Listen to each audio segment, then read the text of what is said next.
Sa isang tahimik na baryo sa gilid ng makapal na kagubatan naninirahan si Tatay Danny. Isa siyang simpleng magsasaka na kilala sa kanyang sipag at pagiging tahimik. Araw-araw siyang nagigising bago sumikat ang araw at umuwi lamang kapag ang langit ay kulay kahel na at ang mga ibon ay nakauwi na sa kanilang pugad. Ngunit sa likod ng kanyang payak na pamumuhay ay may isang lihim na matagal na niyang itinatago sa buong baryo. Isang lihim na hindi kayang ipaliwanag ng karaniwang isipan. Isang lihim na may kinalaman sa isang kakaibang manok na hindi pangkaraniwan. Maraming taon na ang nakalipas nang unang makita ni Tatay Danny ang manok na iyon sa gitna ng kagubatan. Noon ay bata pa siya at naghahanap ng kahoy na panggatong. Habang naglalakad siya sa masukal na bahagi ng gubat, ay nakarinig siya ng isang mahinang tilaok na hindi katulad ng karaniwang tunog ng manok. Ang tilaok ay malalim at may kakaibang himig na tila may kahalong lungkot at galit. Sinundan niya ang tunog hanggang sa makarating siya sa isang bahagi ng gubat na hindi pa niya nararating noon. Doon ay nakita niya ang isang manok na kulay puti na may makintab na balahibo na tila kumikislap kahit walang sikat ng araw. Ang mga mata nito ay tila nagliliwanag sa dilim at ang tindig nito ay kakaiba na parang hindi ito ordinaryong hayop. Nang mapansin ng manok ang presensya ni Tatay Danny ay hindi ito tumakbo. Sa halip ay tumingin ito sa kanya ng diretsyo na parang may nais ipahiwatig. Dahan-dahang lumapit si Tatay Danny at inabot ang manok. Hindi ito pumalag. Sa halip ay tila kusang sumama sa kanya. Mula noon ay inuwi niya ang manok at itinago sa likod ng kanyang bahay kung saan walang ibang makakakita. Doon nagsimula ang kakaibang pagbabago sa kanyang buhay. Ang manok ay hindi kumakain ng karaniwang pagkain. Hindi ito nasisiyahan sa palay o mais. Ngunit tuwing gabi ay tila nawawala ito at bumabalik lamang kapag malalim na ang gabi. Sa bawat pagbabalik nito ay tila mas malakas at mas matikas ang tindig nito. Napansin din ni Tatay Danny na ang manok ay hindi basta natatalo sa laban. Sa tuwing dinadala niya ito sa sabungan ay laging nananalo. Hindi lamang nananalo kundi nangingibabaw sa lakas at bilis. Parang may kakaibang kapangyarihan na dumadaloy sa katawan nito. Unti-unti ay kumalat sa baryo ang balita tungkol sa kakaibang manok ni Tatay Danny. Maraming nagtaka, maraming nainggit. Ngunit wala ni isa ang nakakaalam ng tunay na pinagmulan ng manok. Isang gabi habang tahimik na nakaupo si Tatay Danny sa kanyang bakuran, ay muli niyang narinig ang kakaibang tilaok ng kanyang alagang manok. Ngunit sa pagkakataong iyon ay mas malalim at mas mabigat ang tunog. Lumabas siya upang tingnan ito at doon niya nasaksihan ang isang bagay na hindi niya malilimutan. Ang manok ay nakatayo sa gitna ng kanyang bakuran at ang paligid nito ay tila umiikot ang hangin. Ang mga dahon ay gumagalaw kahit walang malakas na ihip. Ang lupa ay bahagyang nanginginig. Sa harap ng kanyang mga mata ay nagliwanag ang katawan ng manok. Ang puting balahibo nito ay tila naging mas maliwanag at ang mga mata nito ay nagningas na parang apoy. Sa sandaling iyon ay napagtanto ni Tatay Danny na ang kanyang alagang manok ay hindi lamang basta hayop. Ito ay isang nilalang na may connection sa mundo ng mga engkanto. Mula noon ay lalo niyang inalagaan ang manok. Hindi niya ito pinabayaan. Hindi niya ito ipinagpalit kahit maraming nag-alok ng malaking halaga. Para sa kanya ang manok ay hindi lamang isang panabong kundi isang kasama na may dalang hiwaga sa kanyang buhay. Ngunit kasabay ng kanyang pag-aalaga ay may unti-unting pagbabago na nagaganap. Tuwing gabi ay napapansin niyang may mga anino sa paligid ng kanyang bahay. May mga bulong na hindi niya maunawaan. May mga yapak na tila sumusunod sa kanya kahit siya ay nag-iisa. Ang kagubatan na dati ay tila tahimik ay nagiging mas misteryoso. Ang hangin ay mas malamig. Ang gabi ay mas mabigat. Isang matandang lalaki ang minsang lumapit sa kanya sa gitna ng palengke. Ang mukha nito ay kulubot at ang mga mata ay tila maraming alam na lihim. Tinitigan siya nito ng matagal bago nagsalita. Sinabi ng matanda na ang manok na kanyang inalagaan ay hindi pangkaraniwan. Ito ay isang nilalang mula sa mundo ng engkanto. At ang mga tulad nito ay hindi basta-basta dapat inaalagaan ng tao. Ayon sa matanda, ang bawat biyaya ay may kapalit. At darating ang araw na hihingi ng mundo ng engkanto ang kapalit ng lakas at swerteng ibinigay sa kanya. Hindi nagsalita si Tatay Danny, ngunit sa kanyang puso ay nagsimulang sumibol ang takot.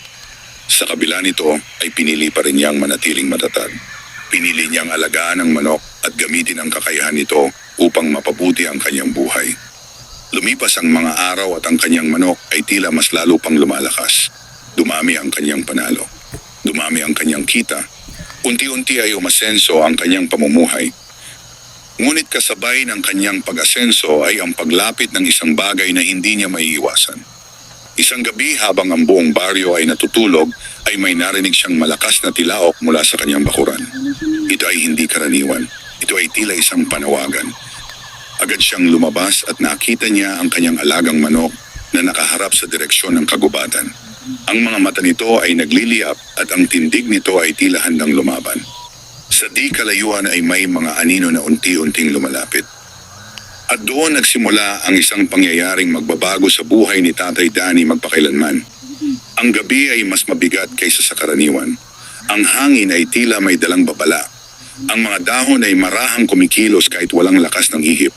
Nakatayo si Tatay Danny sa gitna ng kanyang bakuran at nakatingin sa dilim ng kagubatan. Ang kanyang alagang manok ay hindi gumagalaw. Nakatindig lamang ito at ang mga mata ay nakapako sa mga aninong unti-unting lumalapit.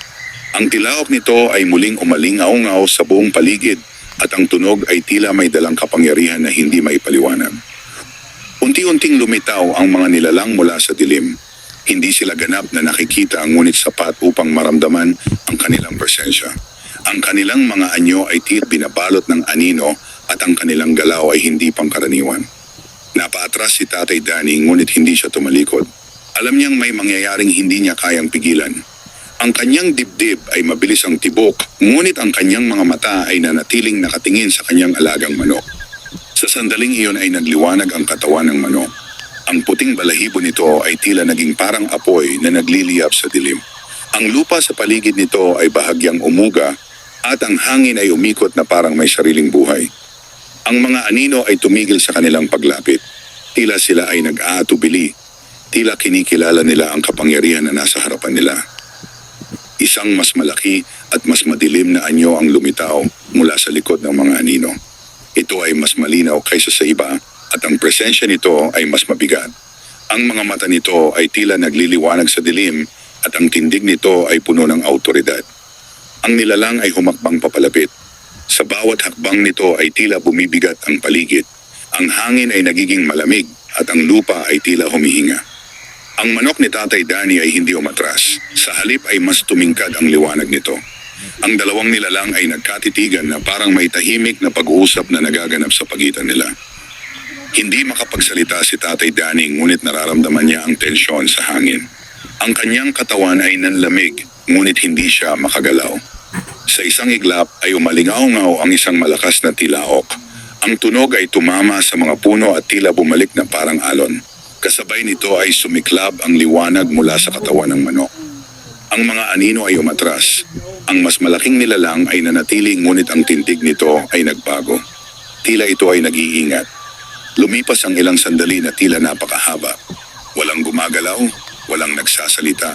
Tanging ang hangin at ang tibok ng puso ni Tatay Danny ang naririnig. Unti-unting umatras ang mga anino pabalik sa kagubatan. Ang mas malaking nilalang ay huling umatras, ngunit bago ito tuluyang nawala, ay muli nitong tinitigan ang manok. Ang titig nito ay tila may babala. Nang mawala ang mga ito ay biglang humina ang hangin.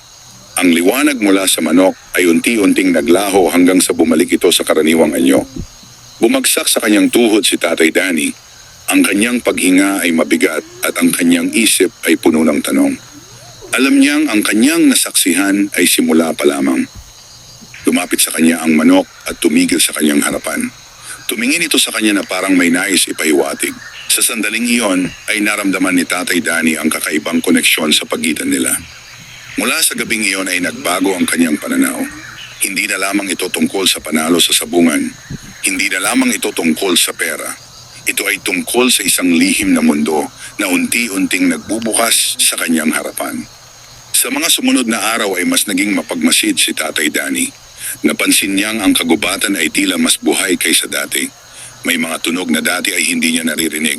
May mga galaw na dati ay hindi niya napapansin. Ang kanyang manok ay lalo pang naging kakaiba. Hindi na ito basta nawawala tuwing gabi. Sa halip ay nananatili ito sa kanyang bakuran na tila nagbabantay. May mga pagkakataon na nakikita niyang nakatingin ito sa malayo na parang may inaabangan. May mga gabi na ang mga mata nito ay muling nagliliwanag kahit walang dahilan. Isang umaga ay may mga bakas na nakita si Tatay Danny sa paligid ng kanyang bahay. Ang mga bakas ay itibahasam ay hindi katulad ng paa ng tao o hayop. Ang mga ito ay kakaiba at tila may sariling anyo. Sinundan niya ang mga bakas hanggang sa gilid ng kagubatan, ngunit doon ay nawala ang mga ito na parang hindi kailanman umiral. Habang lumilipas ang panahon ay mas dumadalas ang mga kakaibang pangyayari. May mga gabi na may naririnig siyang mahihinang bulong. May mga pagkakataon na may nararamdaman siyang presensya kahit walang nakikita. Ngunit sa kabila ng lahat ay nanatili siyang matatag. Pinili niyang harapin ang lahat ng ito kasama ang kanyang alagang manok. Isang hapon habang siya ay nag-aayos ng kanyang kulungan ay may dumating na estranghero sa kanyang bakuran. Ang lalaki ay matangkad at ang mga mata ay matalim. Ang kanyang itsura ay hindi pangkaraniwan at ang kanyang presensya ay mabigat. Tumigil ito sa harapan ni Tatay Danny at tumingin sa manok. Sa sandaling iyon ay muling nagliwanag ang mga mata ng manok. At doon nagsimula ang panibagong yugto ng hiwaga sa buhay ni Tatay Danny. Tahimik ang paligid, ngunit ang presensya ng estranghero ay tila bumalot sa buong bakuran. Nakatayo si Tatay Danny at hindi inaalis ang tingin sa lalaki. Ang kanyang alagang manok ay bahagyang gumalaw at ang mga mata nito ay muling nagliwanag. Ang estranghero ay dahan-dahang lumapit. Ang bawat hakbang nito ay tila may bigat na dala. Huminto ito sa ilang hakbang ang layo at tumingin ng diretso sa manok. Ang hangin ay tila tumigil. Walang ibon na umawit. Walang dahon na gumalaw. Ang lalaki ay nagsalita, ngunit ang kanyang tinig ay mababa at malamig. Ang mga salita nito ay may dalang kahulugan na hindi agad maunawaan, ngunit sapat upang magdulot ng kaba. Sinabi nito na ang manok ay hindi pagmamayari ng tao. Sinabi nito na ang nilalang na iyon ay bahagi ng isang mundo na matagal nang nakatago sa paningin ng karamihan. Hindi sumagot si Tatay Danny, ngunit ang kanyang kamay ay bahagyang nanginig. Alam niyang totoo ang sinasabi ng estranghero, ngunit hindi niya kayang basta bitawan ang kanyang alaga. Ang estranghero ay muling tumingin sa kanya. Ang mga mata nito ay tila tumatagos sa kanyang pagkatao. Sinabi nito na may mga nilalang na naghahanap sa manok, at ang mga ito ay hindi titigil hanggat hindi nila ito nababawi. Sa sandaling iyon ay umalingaw-ngaw ang mahinang tilaok ng manok. Hindi ito galit, hindi ito takot, ito ay tila isang paalala. Ang estranghero ay napatingin sa manok at bahagyang ngumiti. Ngunit ang ngiting iyon ay hindi nagdala ng kapanatagan. Sinabi nito na kung ipagpapatuloy ni Tatay Danny ang pag-aalaga sa manok, ay kailangan niyang harapin ang mga darating na panganib. Hindi lamang ito laban ng lakas, kundi laban ng kapalaran. Matapos ang mga salitang iyon ay tumalikod ang estranghero. Dahan-dahan itong naglakad palayo hanggang sa tuluyan itong nawala sa paningin. Nanatiling nakatayo si Tatay Danny. Ang kanyang isip ay puno ng tanong at pangamba. Ngunit sa kabila nito ay naroon pa rin ang kanyang paninindigan. Lumapit sa kanya ang manok at tumigil sa kanyang tabi. Tumingin ito sa kanya na parang naghihintay ng kanyang pasya. Sa sandaling iyon ay nagpasya si Tatay Danny na hindi niya ito iiwan. Hindi niya hahayaang maagaw ito ng sinuman, kahit ano pa ang kapalit. Lumipas ang mga araw at ang kanyang buhay ay hindi na muling naging payapa. Ang mga kakaibang pangyayari ay lalong dumami. Isang gabi habang siya ay nagpapahinga, ay nakarinig siya ng malalakas na yabag sa labas ng kanyang bahay. Ang mga yabag ay mabibigat at tila marami. Agad siyang bumangon at lumabas. Ang kanyang puso ay mabilis ang tibok, ngunit ang kanyang mga mata ay matatag. Sa labas ay nakita niya ang ilang mga anino na nakatayo sa gilid ng kanyang bakuran. Hindi sila gumagalaw, ngunit ang kanilang presensya ay sapat upang magdulot ng takot. Ang kanyang manok ay nasa gitna ng bakuran at ang mga mata nito ay nagliliyab muli. Ang hangin ay muling umikot at ang lupa ay bahagyang umuga. Ang mga anino ay unti-unting lumapit. Sa bawat hakbang nila ay tila bumibigat ang paligid. Sa isang iglap ay umaling-aungaw ang malakas na tilaok ng manok. Ang tunog ay tila isang sigaw ng hamon. Kasabay nito ay sumiklab ang liwanag mula sa katawan nito. Ang mga anino ay napaatras, ngunit hindi sila tuluyang umatras. Isang anino ang biglang sumugod. Ngunit bago pa ito makalapit ay tila may puwersang pumigil dito. Ang katawan nito ay tila tinamaan ng hindi nakikitang lakas at ito ay napaurong. Ang iba pang anino ay tila nag-alangan. Ang kanilang galaw ay naging mabagal. Si Tatay Danny ay nakatayo lamang at pinagmamasdan ng lahat. Alam niyang ang kanyang alagang manok ang nagtatanggol sa kanya. Ngunit sa kanyang puso ay alam niyang hindi ito magtatagal. Matapos ang ilang sandali ay unti-unting umatras ang mga anino. Isa-isa silang naglaho hanggang sa muling bumalik ang katahimikan. Ang hangin ay humina, ang liwanag ay nawala. Ang manok ay bumalik sa karaniwang anyo. Ngunit ang bakuran ay hindi na katulad ng dati. Ang lupa ay may mga marka. Ang hangin ay may dalang kakaibang lamig. Lumapit si Tatay Danny sa manok at marahang hinaplos ito. Sa sandaling iyon ay naramdaman niya ang pagod ng nilalang. Napagtanto niya na kahit gaano ito kalakas ay may hangganan ang kapangyarihan nito. Mula noon ay nagsimula siyang mag-isip ng paraan upang maprotektahan ang kanyang sarili at ang kanyang alagang manok. Hindi na ito simpleng laban sa sabungan. Ito ay laban sa mga nilalang na hindi niya lubos na nauunawaan. Isang umaga ay napansin niyang ang manok ay tila mas mahinahon. Ang mga mata nito ay hindi na kasing ningning ng dati, ngunit ang presensya nito ay mas malalim. Sa likod ng kanyang bahay ay may nakita siyang isang kakaibang bagay sa lupa. Ito ay isang maliit na bato na may kakaibang anyo. Nang pulutin niya ito ay naramdaman niya ang malamig na puwersa na dumaloy sa kanyang kamay. Sa sandaling iyon ay napatingin ang manok sa bato. At doon niya napagtanto na ang laban na kanyang kinakaharap ay may mas malalim pang pinagmulan. Ang maliit na bato sa kamay ni Tatay Danny ay tila may sariling buhay. Ang lamig nito ay hindi pangkaraniwan. Ito ay hindi lamang basta bagay na galing sa lupa, kundi tila may dalang kapangyarihan na matagal nang nakatago. Tinitigan niya ito ng matagal habang ang kanyang alagang manok ay nakatingin din sa bato. Ang mga mata nito ay muling nagkaroon ng kakaibang liwanag, ngunit hindi kasing lakas ng dati. Dahan-dahang isinara ni Tatay Danny ang kanyang kamay sa bato.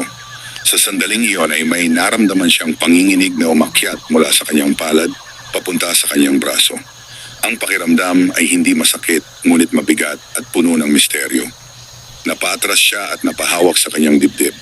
Ang kanyang paghinga ay bumigat at ang kanyang isipan ay tila napuno ng mga imahe na hindi niya maipaliwanag.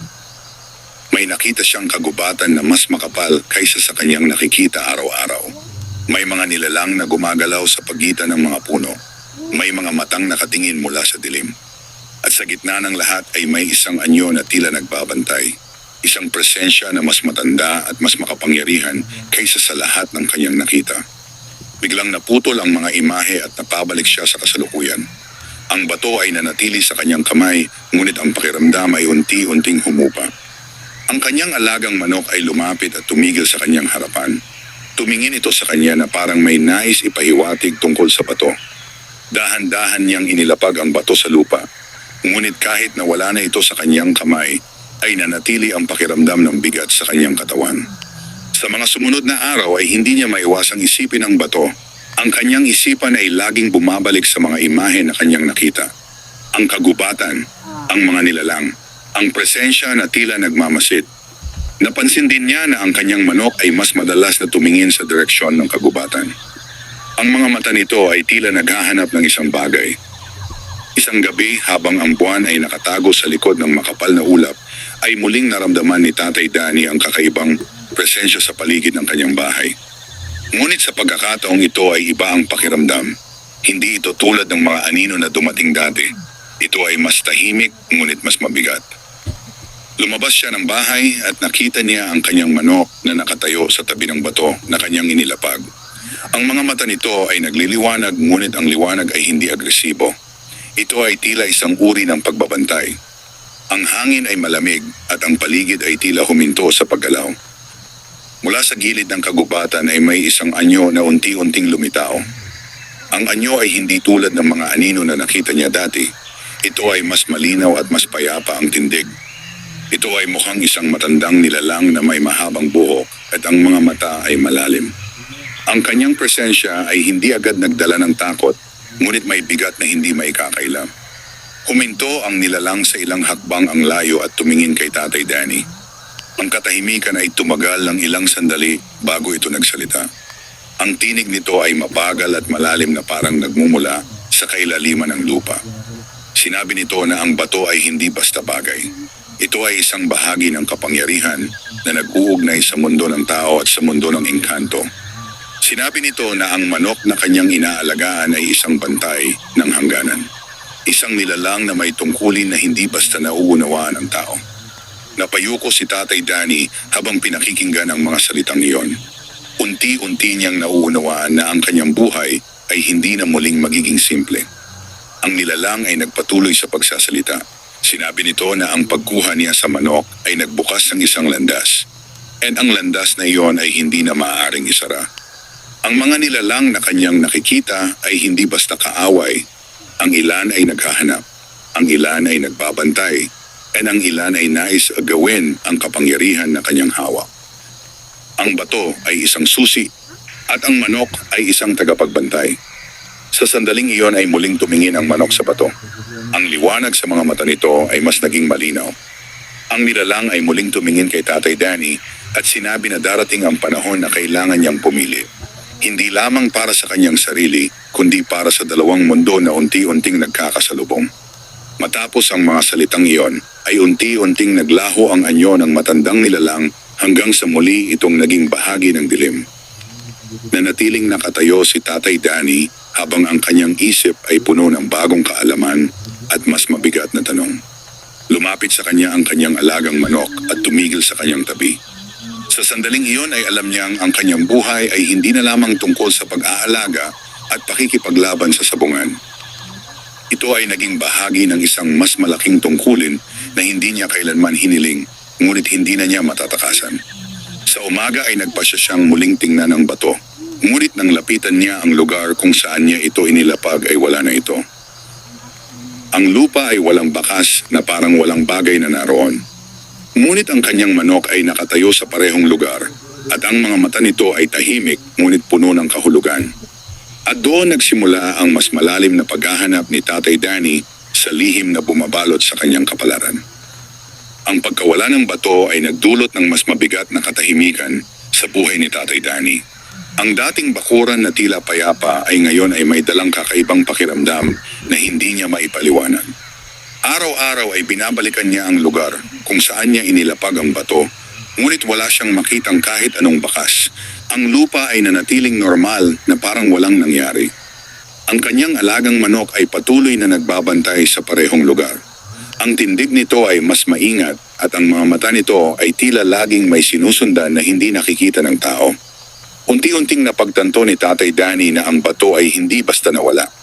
Ito ay kinuha o tinawag ng isang puwersa na hindi niya pa nauunawaan. Sa mga sumunod na araw ay napansin niyang ang kagubatan ay tila mas malapit kaysa dati. Ang mga puno ay parang lumalapit. Ang hangin ay mas malamig at mas mabigat. Isang hapon habang siya ay naglalakad sa gilid ng kagubatan ay nakaramdam siya ng kakaibang hatak. Hindi ito pisikal, ngunit malinaw sa kanyang pakiramdam na may tumatawag sa kanya. Dahan-dahan siyang pumasok sa loob ng kagubatan. Ang bawat hakbang niya ay tila may dalang kaba, ngunit hindi siya tumigil. Ang kanyang alagang manok ay sumunod sa kanya, ngunit hindi ito lumayo. Nanatili lamang ito sa kanyang tabi na parang nagbabantay sa bawat galaw niya. Habang papalalim siya sa kagubatan ay napansin niya ang paligid ay nagbabago. Ang liwanag ay nagiging dim at ang mga tunog ay unti-unting nawawala. Ang katahimikan ay naging mas malalim kaysa sa karaniwan. Sa isang bahagi ng kagubatan ay nakita niya ang isang bukas na lugar. Sa gitna nito ay may isang malaking puno na kakaiba ang anyo. Ang puno ay mas matanda kaysa sa iba at ang mga ugat nito ay nakalabas sa lupa na parang mga ugat ng isang nilalang na buhay. Huminto si Tatay Danny at tinitigan ang puno. Sa sandaling iyon ay naramdaman niya ang parehong puwersa na kanyang naramdaman mula sa bato. Lumapit siya ng kaunti at doon niya nakita ang isang bagay sa paanan ng puno. Ang bato ay naroon, ngunit hindi na ito tulad ng dati. Ang itsura nito ay mas malinaw at ang ibabaw nito ay tila may mga marka na gumagalaw na parang may sariling buhay. Ang kanyang manok ay biglang tumigil at ang mga mata nito ay nagliwanag muli. Ang liwanag ay mas matindi kaysa sa mga nakaraan. Ang hangin ay muling umikot at ang lupa ay bahagyang umuga. Sa sandaling iyon ay may narinig siyang mahinang bulong na tila nagmumula sa paligid. Ang mga salita ay hindi malinaw ngunit ang kahulugan ay mabigat. Dahan-dahan niyang inabot ang bato. Sa paghawak niya rito ay muling bumalik ang mga imahe sa kanyang isipan. Ngunit sa pagkakataong ito ay mas malinaw ang kanyang nakita. May nakita siyang isang mundo na puno ng liwanag at anino. May mga nilalang na hindi tao ngunit may anyong katulad nila. May mga lugar na hindi maipaliwanag ng karaniwang isipan. At sa gitna ng lahat ay naroon ang kanyang alagang manok. Ngunit hindi ito tulad ng kanyang nakikita sa araw-araw. Ito ay mas malaki, mas maliwanag, mas makapangyarihan. Ang tindig nito ay tila isang tagapagbantay ng isang hangganan na hindi dapat tawirin.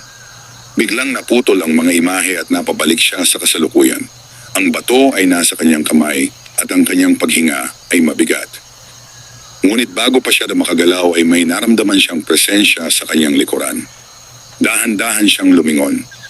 Sa kanyang likod ay may 3 nilalang na nakatayo sa gilid ng puno.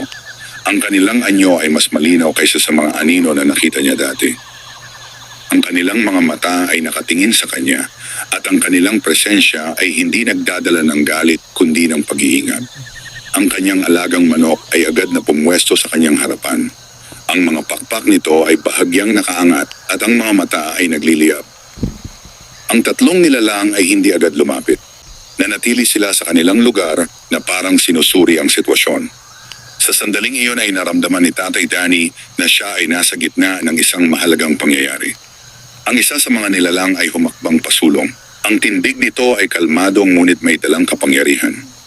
Hindi ito nagsalita ngunit ang presensya nito ay sapat upang maghatid ng mensahe. Ang bato sa kamay ni Tatay Danny ay biglang uminit. Ang pakiramdam ay tila may enerhiya na dumadaloy mula rito papunta sa kanyang katawan. Ang kanyang paningin ay bahagyang nagbago. Ang paligid ay tila naging mas malinaw ngunit mas kakaiba. Sa sandaling iyon ay naunawaan niya ang isang bagay. Ang bato ay hindi lamang susi. Ito ay isang pagsubok. At siya ay nasa gitna ng pagpili na hindi niya maaaring iwasan. Ang hangin sa paligid ng malaking puno ay lalong bumigat. Ang 3 nilalang ay nanatiling nakatingin kay Tatay Danny habang ang bato sa kanyang kamay ay patuloy na umiinit. Ang kanyang alagang manok ay hindi gumagalaw ngunit ang tindig nito ay puno ng babala. Ang mga mata nito ay nagliliyab at ang katawan nito ay tila handang sumalakay anumang sandali. Si Tatay Danny ay nakatayo lamang sa gitna ng lahat. Ang kanyang dibdib ay mabilis ang tibok ngunit ang kanyang isip ay unti-unting luminaw. Sa sandaling iyon ay alam niyang hindi siya maaaring umatras. Ang nilalang na nasa unahan ay muling humakbang. Ang presensya nito ay hindi mapanganib ngunit may dalang autoridad na hindi maikakaila. Sa sandaling iyon ay tila may tinig na narinig si Tatay Danny, ngunit hindi ito nagmula sa bibig ng nilalang. Ito ay tila dumiretso sa kanyang isipan. Ang mensahe ay malinaw, sinusubok siya. Ang bato sa kanyang kamay ay lalong uminit at ang mga marka sa ibabaw nito ay tila gumalaw ng mas mabilis. Ang liwanag mula rito ay bahagyang lumabas at ang paligid ay nagbago. Ang kagubatan ay tila naglaho at napalitan ng isang kakaibang lugar na hindi niya pa nakikita. Ang lupa ay makinis at ang hangin ay tahimik. Walang puno ngunit may liwanag na nagmumula sa hindi matukoy na direksyon. Ang 3 nilalang ay naroon pa rin ngunit ang kanilang anyo ay mas malinaw.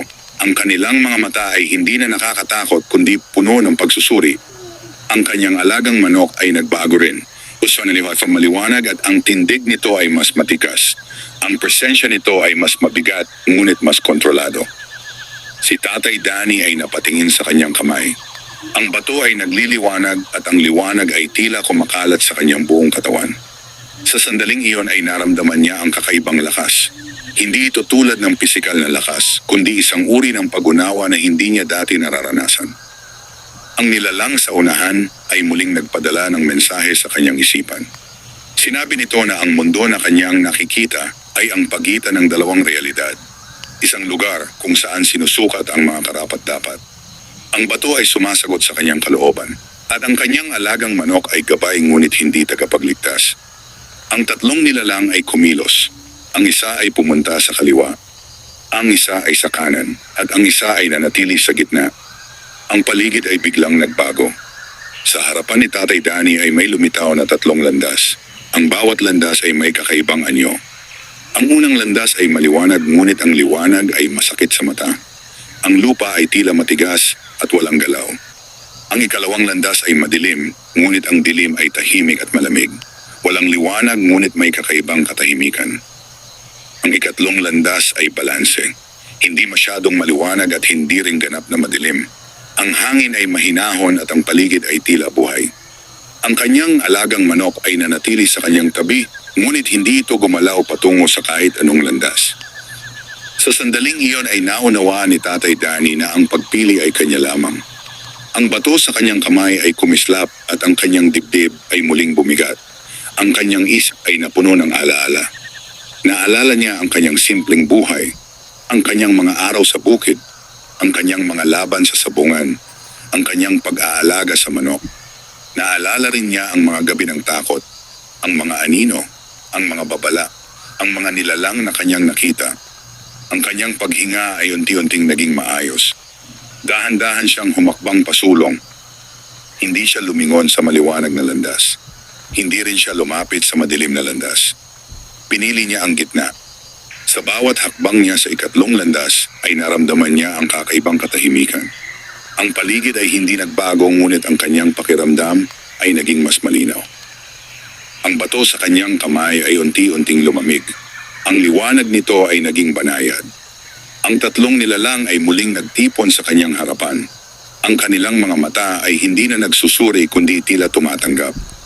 Ang kanyang alagang manok ay naglabas ng mahinang tilaok. Hindi ito sigaw ng laban kundi isang tanda ng pagkilala.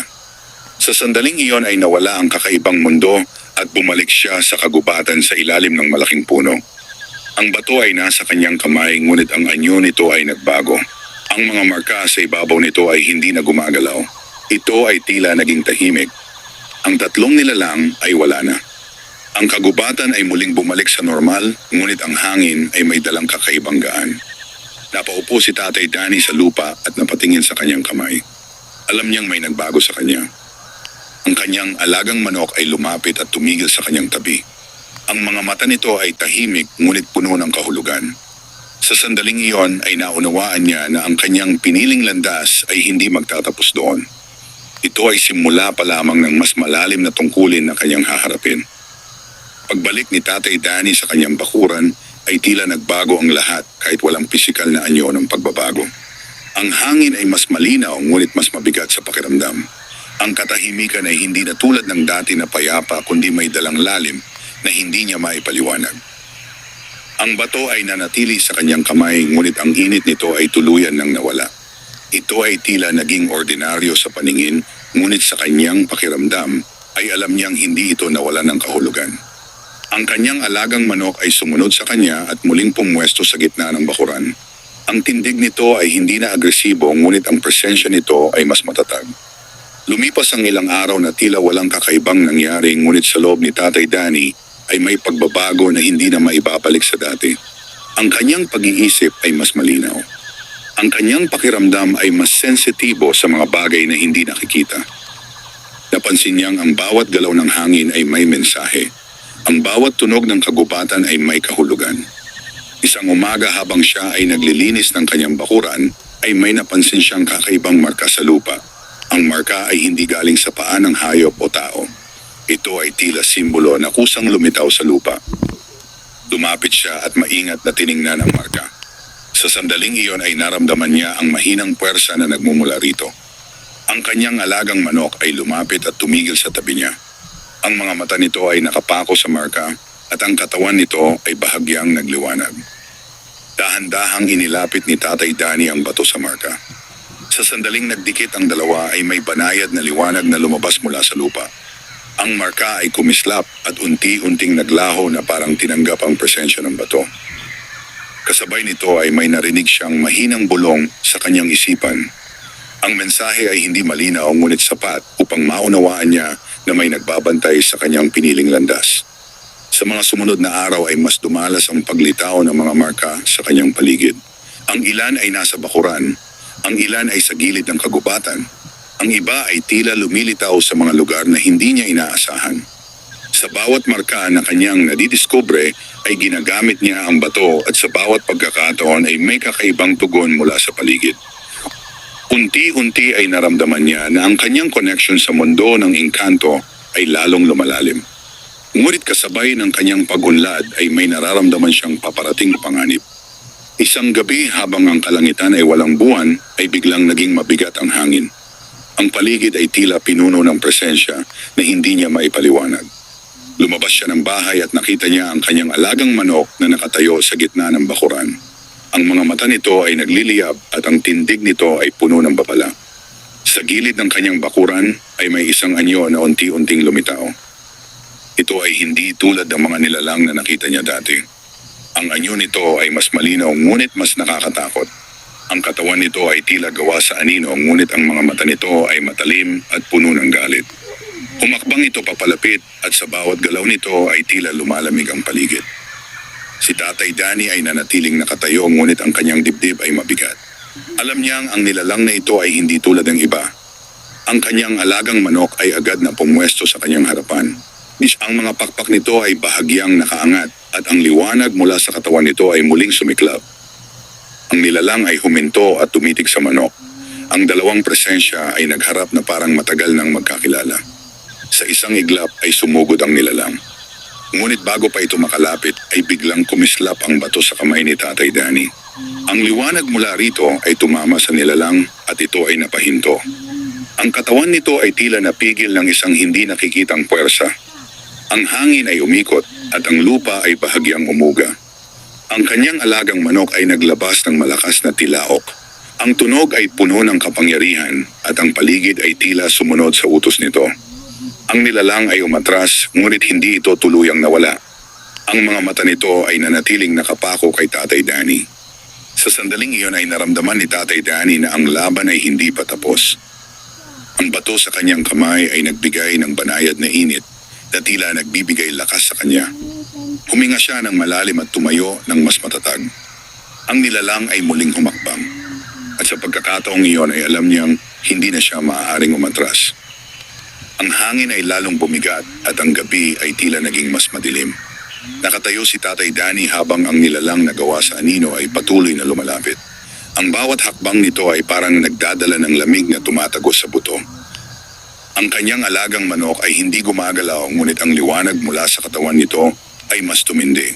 Ang tilaok nito ay hindi na marahas kundi matatag na parang isang panawagan ng kapangyarihan. Ang bato sa kamay ni Tatay Danny ay muling nag-init. Hindi na ito tulad ng dati na nakakapanghina kundi tila nagbibigay sa kanya ng lakas at malinaw na pag-iisip. Sa sandaling iyon ay hindi na lamang siya nanonood. Nararamdaman niya na siya ay bahagi ng laban. Ang nilalang ay huminto sa ilang hakbang ang layo. Ang mga mata nito ay matalim at tila sinusukat ang kanyang kakayahan. Sa isang iglap ay sumugod ito ng mas mabilis kaysa sa kanyang inaasahan. Ngunit sa pagkakataong iyon ay hindi siya umatras. Itinaas ni Tatay Danny ang kanyang kamay na may hawak ng bato. Ang liwanag mula rito ay kumalat at bumuo ng isang manipis na harang sa kanyang harapan. Ang nilalang ay tumama sa harang at napaurong. Ang tunog ay hindi marahas, ngunit ang epekto ay malinaw. Ang lupa ay bahagyang umuga at ang hangin ay umikot na parang may sariling galaw. Ang kanyang alagang manok ay agad na sumugod. Ang galaw nito ay mabilis at ang liwanag mula sa katawan nito ay tila nag-iwan ng bakas sa hangin. Ang dalawang nilalang ay nagharap sa gitna ng bakuran. Ang manok ay umatake ng sunod-sunod habang ang nilalang ay umiiwas at sumasagot ng mga galaw na puno ng lakas. Sa bawat paggalaw ay tila nagbabanggaan ang dalawang magkaibang puwersa. Si Tatay Danny ay nanatili sa kanyang kinatatayuan ngunit ang kanyang isipan ay aktibo. Ang bato sa kanyang kamay ay tila gumagabay sa kanya. Sa sandaling iyon ay naunawaan niya na ang lakas ng bato ay hindi lamang panangga, kundi maaaring gamitin upang kontrolin ang daloy ng laban. Dahan-dahan niyang inikot ang kanyang kamay. Ang liwanag mula sa bato ay kumalat sa lupa at bumuo ng mga marka na kahalintulad ng mga simbolo na kanyang nakita noon. Ang mga marka ay nagliwanag at ang paligid ay tila sumunod sa kanyang galaw. Ang nilalang ay napatingin sa lupa at sa sandaling iyon ay nagbago ang kilos nito. Tila ito ay naapektuhan ng mga markang lumitaw. Ang kanyang alagang manok ay muling umatake at sa pagkakataong iyon ay mas naging epektibo ang bawat galaw nito. Ang nilalang ay umatras ngunit hindi ito tumigil. Ang galit sa mga mata nito ay lalong tumindi. Bigla itong nag-anyo na mas malaki at mas madilim. Ang presensya nito ay naging mas mabigat at ang hangin ay halos hindi na gumalaw. Si Tatay Danny ay huminga ng malalim. Ang kanyang kamay ay mahigpit sa bato, ngunit ang kanyang isipan ay kalmado. Sa sandaling iyon ay naalala niya ang kanyang piniling landas. Hindi labis na liwanag, hindi labis na dilim, kundi balanse. Dahan-dahan niyang ibinaba ang kanyang kamay at pinakawalan ang kontrol sa mga marka. Ang liwanag ay hindi na naging marahas, kundi naging banayad. Ang kanyang alagang manok ay tumigil sa pag-atake at tumayo lamang sa harapan ng nilalang. Ang dalawang presensya ay muling nagkatitigan. Ang hangin ay unti-unting humupa. Ang nilalang ay bahagyang umatras. Ang mga mata nito ay hindi na puno ng galit kundi tila nag-aalangan. Sa sandaling iyon ay naglabas ng mahinang tilaok ang manok. Ang tunog ay hindi hamon kundi isang pahayag. Ang nilalang ay tumingin kay Tatay Danny. Ang mga mata nito ay tila nagtanong ngunit hindi na nagpakita ng pag-atake. Unti-unti itong umatras hanggang sa tuluyan itong naglaho sa dilim. Ang paligid ay bumalik sa katahimikan. Ang hangin ay muling gumalaw at ang bigat sa paligid ay nawala. Si Tatay Danny ay napabuntong hininga at bahagyang napaupo sa lupa. Ang kanyang katawan ay pagod, ngunit ang kanyang isip ay malinaw. Ang bato sa kanyang kamay ay muling naging tahimik. Ang kanyang alagang manok ay lumapit sa kanya at tumigil sa kanyang tabi. Ang mga mata nito ay hindi na nagliliyab kundi tahimik na muli. Sa sandaling iyon ay alam niyang may nagbago. Hindi lamang sa laban na kanyang hinarap kundi sa kanyang sarili. Ngunit sa kabila ng katahimikan ay may isang pakiramdam na nanatili. Ang pakiramdam na ito ay nagsasabing ang mga darating na pagsubok ay mas mabigat pa kaysa sa kanyang naranasan. At ang kanyang landas ay patuloy na haharap sa mas malalim na hiwaga. Ang mga sumunod na araw ay tila tahimik, ngunit ang katahimikan ay hindi na katulad ng dati. Ang bawat galaw sa paligid ni Tatay Danny ay may dalang kahulugan. Ang bawat hangin na dumadampi sa kanyang balat ay tila may mensahe na hindi pagganap na malinaw. Ang kanyang alagang manok ay mas naging mahinahon, ngunit ang presensya nito ay mas mabigat. Hindi na ito basta gumagalaw. Ang bawat kilos nito ay tila may layunin. Ang bato ay palaging nasa kanyang tabi. Hindi na ito umiinit o nagliliwanag ng kusang, ngunit tuwing hahawakan niya ito, ay nararamdaman niya ang mahinang tibok na tila may buhay. Isang umaga ay nagising si Tatay Danny na may kakaibang pakiramdam. Ang hangin ay malamig ngunit hindi ito dala ng panahon. Ang katahimikan ay mas malalim at ang paligid ay tila naghihintay. Lumabas siya ng bahay at nakita niya ang kanyang alagang manok na nakatayo sa gitna ng bakuran. Ang mga mata nito ay nakapako sa direksyon ng kagubatan. Sinundan niya ang tingin nito. Sa gilid ng kagubatan ay may isang manipis na ulap na tila gumagalaw kahit walang hangin. Ang anyo nito ay hindi pangkaraniwan at ang presensya nito ay agad niyang naramdaman. Dahan-dahan siyang lumapit habang ang kanyang manok ay sumunod sa kanya. Habang papalapit siya ay napansin niyang ang lupa sa paligid ng ulap ay may mga markang katulad ng mga simbolo na kanyang nakita noon. Ang bato sa kanyang kamay ay bahagyang uminit.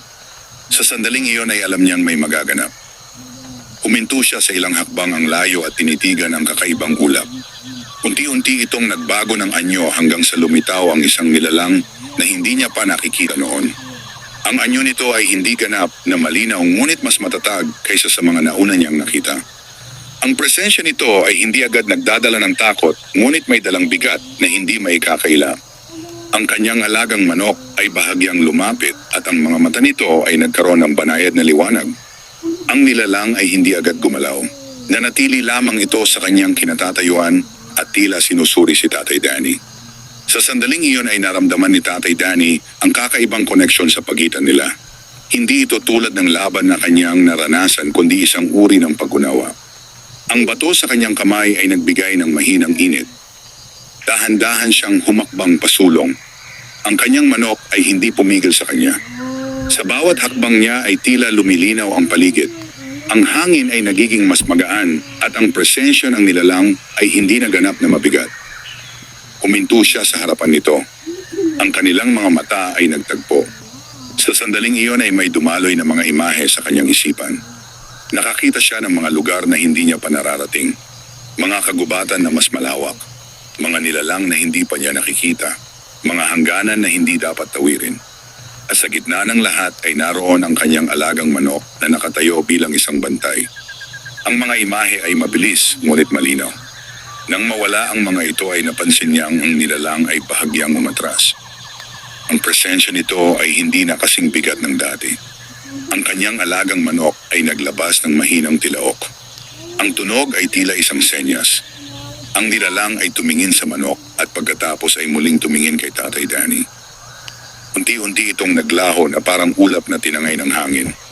Ang paligid ay bumalik sa normal, ngunit ang mga marka sa lupa ay nanatili sandali bago tuluyang naglaho.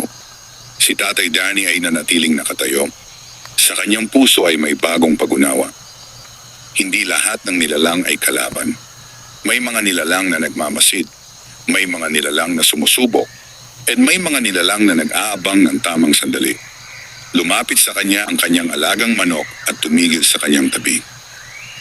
Sa sandaling iyon ay naramdaman niya na ang kanilang connection ay mas lumalim.